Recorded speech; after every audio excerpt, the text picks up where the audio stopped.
You're now listening to Directing Magic with your host, Marquette Jones.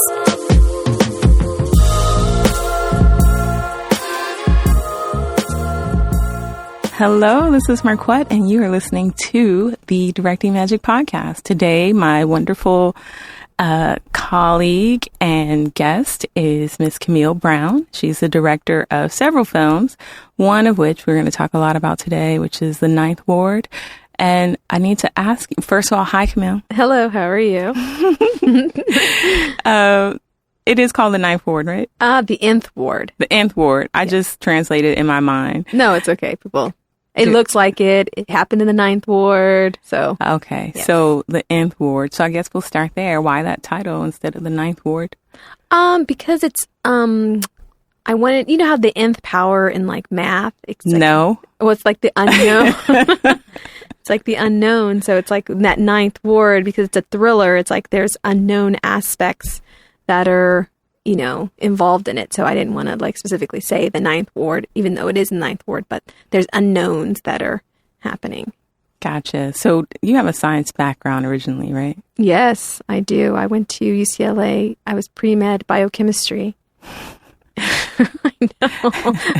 Turn left here. You know, funny enough, there have been several people on the show who started out in science and then switched into filmmaking. So I guess why such a hard right turn? You know, I think people go through, you know, different stages of their careers, and they always say people have like two careers. Like from the time I can remember, I was geared to become an OBGYN. Everything science and math. I worked at Johnson & Johnson's IO lab as an intern in high school. I worked in obstetrics when I was a junior volunteer at the hospital. Then I worked for a pediatric neurosurgeon through UCLA. So I think I got enough of the science, and then my mom got really sick. And I was in Westwood, and I was always sneaking into those movie premieres. And I was like, you know what, do I really spend the rest of my life in a hospital? Because I was spending it with my mom, and then I was working for that doctor. And I said, I think I got enough of that. I felt I did enough. Mm-hmm. And I said, and I didn't know movie making was an option, honestly, because everything was science, and math. And then when all those premieres in Westwood, it was like, oh my gosh, I was like, you can do this for a living? You can make movies? And so I was like, well, if I get into film school, they only accept 15 people within and 15 transfers at UCLA. So I'm like, well, if I get into film school, then it's a sign. And then I got into film school. Did you apply to more than one program? Nope, because I was at UCLA, and I was like, if I don't get into this one, I'm going to go to medical school. Wow. It was just, I didn't, you know, that's so funny. I never thought about it. I never thought about applying to other film schools. I only applied to UCLA.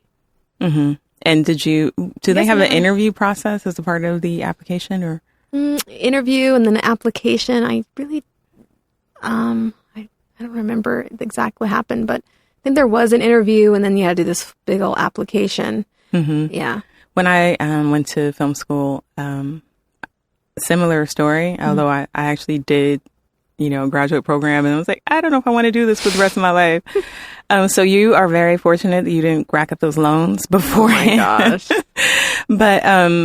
But in the interview, they were like, well, where else did you apply? And I was like, actually nowhere. Yeah. I guess I never thought about it, like, go to spread it wide and go. Yeah. I just never, that's so funny. I never thought about that until right now. I did not apply anywhere else. Yeah. What about, you said you were going to a lot of movie premieres. Do you remember which movie it was that gave you your light bulb moment? I think there were several. I went to, I think, the Mission Impossible premiere. One of the Mission Impossibles. I remember I met Tom Cruise, and I was like, oh my gosh. I was so excited. Wait, did you say you met him? Yeah. Really? Yeah, because we went to the after party too. Oh, and it was at Lot 32. If anyone goes to UCLA, Lot 32 used to house like all the after parties, and then they would have all the premieres down in the Village area. And yeah, I that's the most memorable. And then you know, I love Keanu Reeves too, and so there were several premieres, and he would go there too. So that was definitely. And I was like, oh my goodness, how do you do this? Yeah. So then I started actually before I applied to film school, I'm like, oh, maybe I like premieres. So I started working for a publicist and then was going to premieres. And I was like, well, there's more than just going to premieres. It's actually, you can make these movies. And how do you do that? And I loved movies growing up. My mom always had us watching all kinds of movies. So it was definitely, it was exciting to know you can actually, make these movies because, Sunset Boulevard or Maltese Falcon, I was like, it never dawned on me that I can actually make a movie. So I guess Tom Cruise changed your life. Tom Cruise, exactly, at that premiere, sure. Okay, well, the medical industry is so missing out. Are you really attracted to action movies or? I love action. I love drama. I think one of my favorite movies, Die Hard. Oh yeah, you're an action girl. Yeah, I do love action. Yeah, you have to be if you're like Die Hard is one of your favorites. It's a great movie. Oh my gosh, it's great. It's a really good movie. So how does that translate into you writing a thriller? Because with the Nth WARD, that is what that is, right? Mm-hmm. Mm-hmm. Well, I like a variety of films. So, suspense, thriller, mystery, and supernatural. I had originally written this as a television show. I wanted to be like X-Files meets Fringe. And the process was taking long. And I figured, I know how to make a movie. And if I can kind of like condense it. And that was a challenge trying to make something TV that was you can explore with it. I had to condense it into under 2 hours. So that's how that became more of a thriller. Because it's supposed to be X-Files. So I got the X-Files vibe from it. I also, and I don't know if anyone else has said this yet, but I was like, this feels like Get Out. Oh, yeah. I guess, it could be, yeah. No one's ever said that. Really? No. But that's, hey. Have you seen it? It's like Get Out. Please watch it. Have you seen Get Out? Yeah, I saw it. Yeah, I feel like, the trying to figure out like what the strange occurrences are and why they're happening the way they are. And then there's a layer of, at least in Get Out, I don't want to give your story away, but in Get Out, there's a potential for some sort of supernatural something happening. And then there's like a scientific aspect of it. So I was like, this is really giving me those. And I don't really necessarily watch horror myself. So I was really hesitant to see Get Out. Yeah, and this one's not horror either. I'm not a horror. And, people sometimes say thriller is horror or horror is thriller. They are separate for me. And so this one's more, I guess, suspense thriller. How did the story begin for you? My friend actually was scouting for a movie, and he usually comes back all the time and shows me like all his pictures and everything. And then he's like, oh, guess where this is? And I said, where is it? And he said, this is in New Orleans. And so I flew down there because I thought he was kidding. I went to go visit, and the 9th Ward, it literally still looked like the hurricane was there. And I said, this can't be real. And because when I saw the photos, he's like, I want to show you this house. It looks like it's just been picked up and thrown down. And I said, no, that's not possible. That's not true. Everyone says New Orleans built up. It's after all these years, 10 years later. I'm like, that's just not true. So when I went down there to see for myself, I was like, this is amazing. Like, how is this still like this? What happened here? How many years after the hurricane did you visit? It was probably 9 years after. 8 or 9 years after the hurricane. And it was still like that. So I was like, oh, what happened here? And then, so I started writing, different, ideas about it. And then I started interviewing people about it. And then I said, okay, so all these conspiracies. Oh. So I was like, so let me think of a thriller. It's a conspiracy. Like, they think something else happened. Like, what could have happened? I love it. What was the craziest theory you heard? Well, I think it's, it's not funny, but it's interesting. I'm going to laugh if it's funny. I'm just going to tell you that right now. A few people. Okay. Several, actually, are convinced that after the hurricane, they were fine, but they heard 3 explosions. And they said it was boom, boom, boom. And they said that's when all the water came in. So they think someone blew up the levees. Yes, on purpose, yes. Oh, okay. And I was like, oh my gosh. That's not funny. It's not funny. No, I thought you not were going to funny. say, Not like, funny. the runaway slaves have finally had their day or something. I was expecting something I guess like... not funny, but peculiar, I guess. Like, or, it's interesting that they think that. Because, part of it, when I went down there, I'm like, I can see how that, they could think that. It's possible. It is possible. Mm-hmm. There's a lot of things that's possible. And there was a very weird, vibe down there. It was strange. There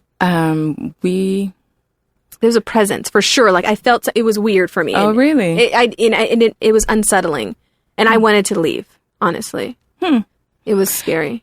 I went down there as an intern for When the Levees Broke. Oh, really? The Spike Lee documentary. Mm-hmm.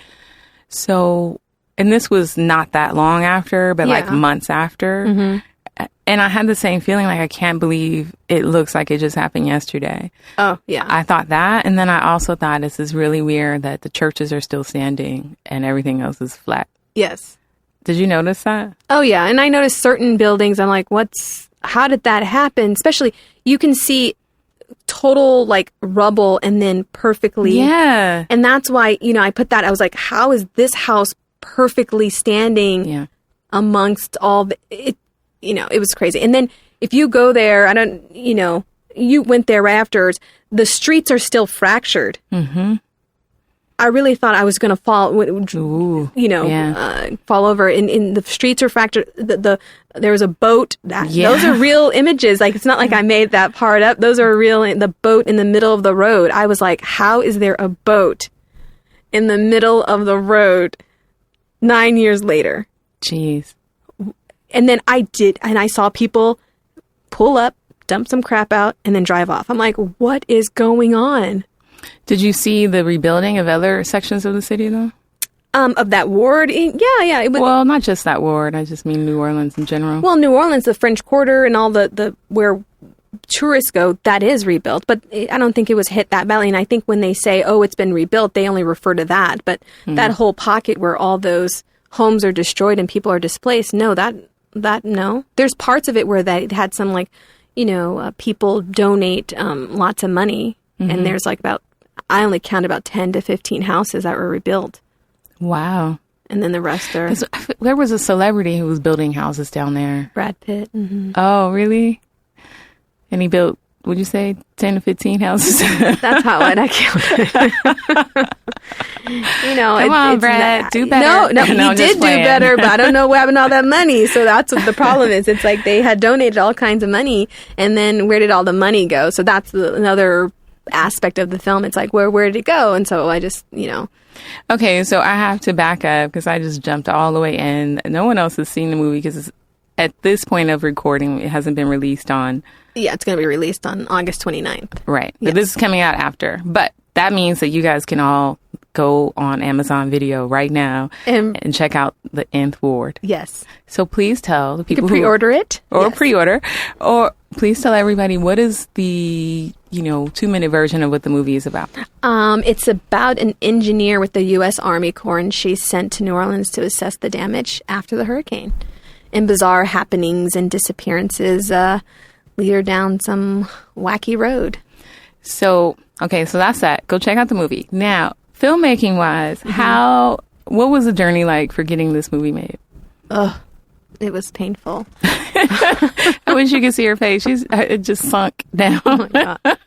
It's painful. And I think, unless you've been through it, I don't think people realize how difficult it is to make a film. Mm-hmm.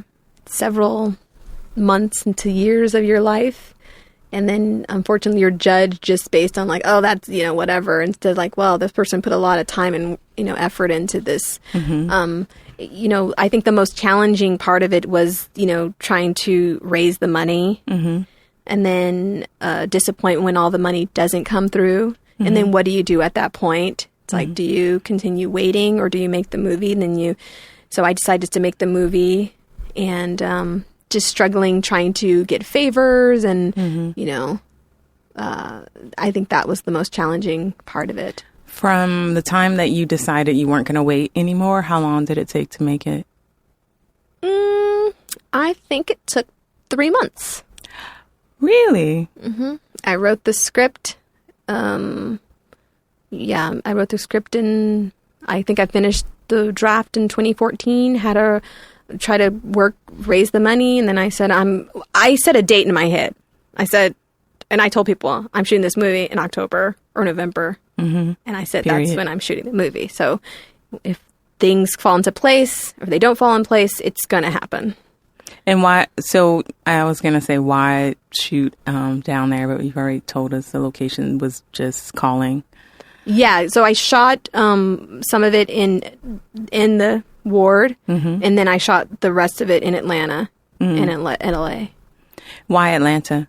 Because it was cheaper. Mm-hmm.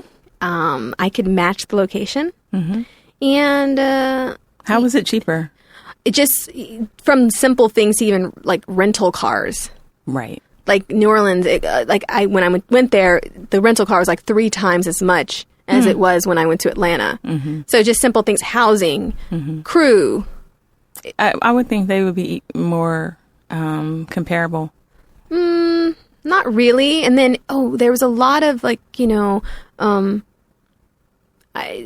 I didn't want to, a lot of friends there is corruption there. Mm-hmm. I'm not going to lie. I don't want to badmouth anyone, but I couldn't afford to be hustled on this one. I just can't be hustled and, I have to pay. I can't be hustled. I have no money to be hustled like that. So, okay. So you shot basically establishing kind of stuff in Louisiana. Mm-hmm.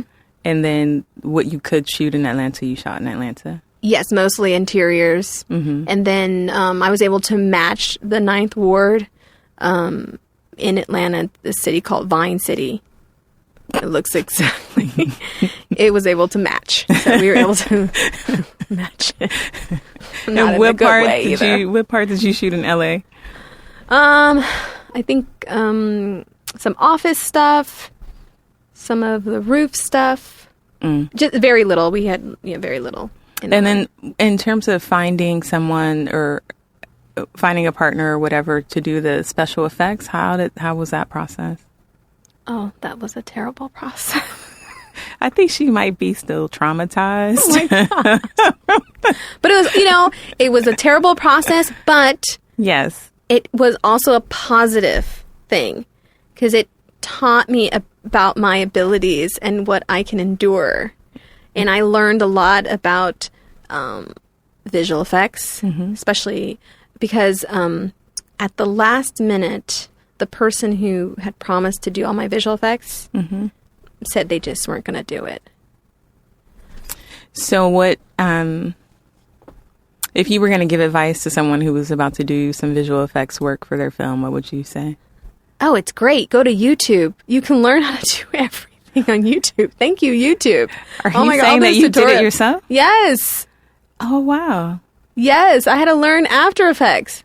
It was the most horrible thing, but I'm grateful for it. It was the most horrible thing, but you know what? I know how to do visual effects. I know. So someone can't tell me, I'm not like a pro. I would never say that. Sure. But you know what? Your movie's done. I know how to make special effects. Yes. And if you told me something takes this long, I know exactly what they're talking about. And, I can. And so you won't be hustled. Oh, no. No.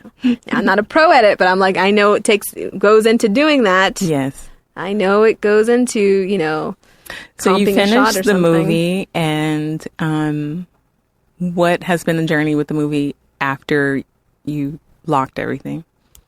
Again,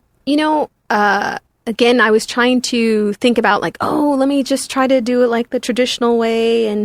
And so that's just challenging too, because, when you have a smaller budget and you don't have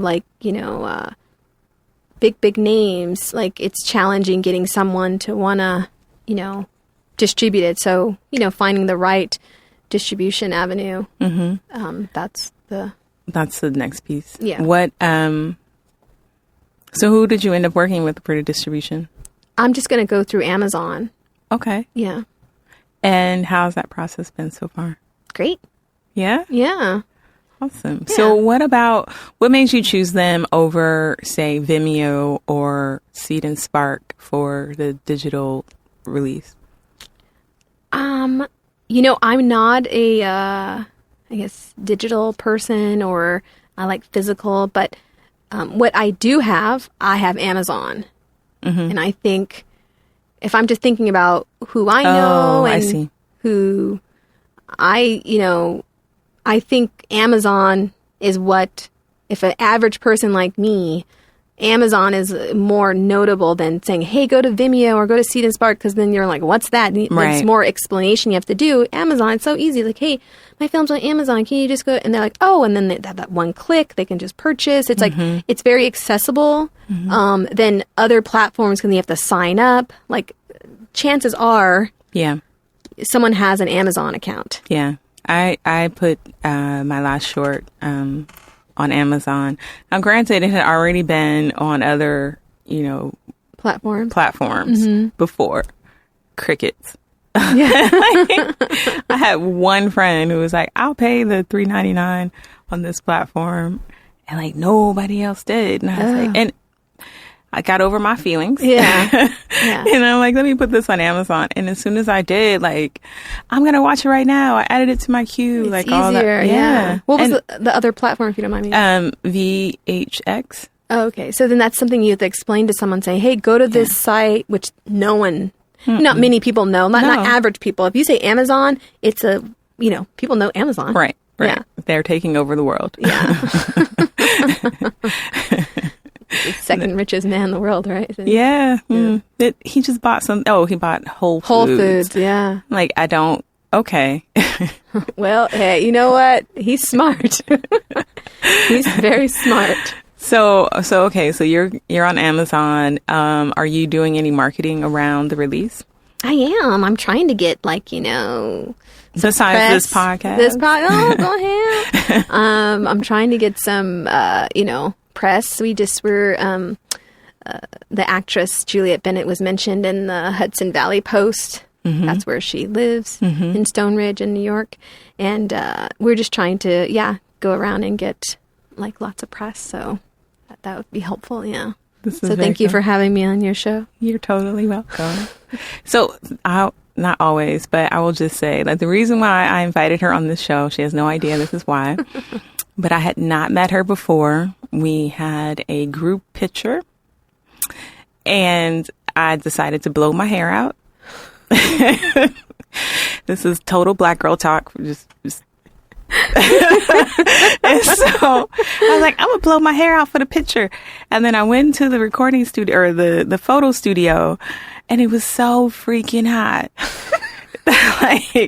My hair was like, yo, I can't. And I had never met Camille before in my life, and she kind of came over to me, pulled me to the side, and patted my hair down.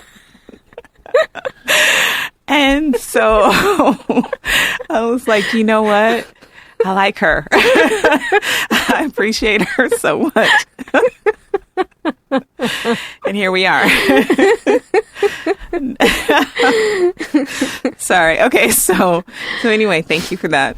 And thank you for being on the show. So before we kind of wrap things up, 2 questions. One, do you have any plans for your next project? Well, actually 3. Do you have any plans for your next project? Yes, I'm working on, I have a romantic comedy, and I'm working on another kids adventure. So that's what I'm working on. Yeah. And before the last question, the real thing that I want to ask you is, what was it like working on the Riddick Chronicles? She worked on the Riddick Chronicles. The Chronicles of Riddick. It was great. It was a great experience. Come on, man. I need more. Come on. But, Vin Diesel, Supernatural. I need you to tell me something I don't already know about the show, the movie. About him or the movie? Either. Everything. He's really nice, very down to earth. About the world? Oh, no. What about the world? I don't know. He's a Furian. She is really not helping me right now. Like, I don't even care how bad those movies get. I will always watch one of those films if they come out. Whenever he decides to like put those contacts in, I'm like, yes, I'm here for it. He is Riddick. Yes. Yes. Hi. He's like, what you doing?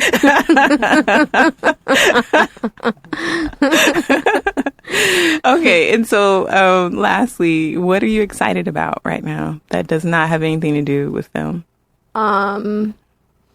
I am excited about my little nephews. You have nephews, plural? Yeah, 3 nephews and a niece. Yes. Why are you excited about them? What's going on? What are The their little favorite birthday's things? coming. Oh, they're so cute. The little, I'm so sad. The little one, he's a baby. He's like 15 months. My sister told me he got a note sent home from daycare. I'm like, oh, he got a note. Oh, he was bad. He's only a baby. I just remember him like holding him. I'm like, oh, he's still a baby though. How did he get a note sent home What is he already? getting a note for? I think he's a big, her kids are really big. They're big for their age. And so I think even a little shove, it's going to make someone fly off. Yeah. Mm-hmm. So it's just, the little guy. So cute.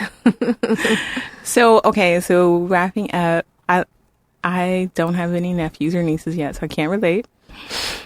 But I'm glad that you're excited, and I'm sure you're going to be an awesome auntie in terms of being like, no more notes. No more notes. Oh my goodness. But how can people find you, and how can they find the movie and all that kind of stuff? Well, they can find me on Facebook and then the website, thenthward.com, and they can pre-order the DVD and Blu-ray and on Amazon as well. And then it's out in digital on the 29th. Of August. Of August, yes. And then, I'm new to the whole Twitter and Instagram, but I'm also on both platforms as The Camille Brown or at The Nth Ward. So both are available. Awesome. Check out. Thank you so much for being here. Thank you for having me. Thank you. You've been listening to Directing Magic with Marquette Jones. Be sure to visit directingmagic.com for past episodes and other information relating to the show. Also, be sure to subscribe and rate and comment on iTunes. Until next time, bye-bye.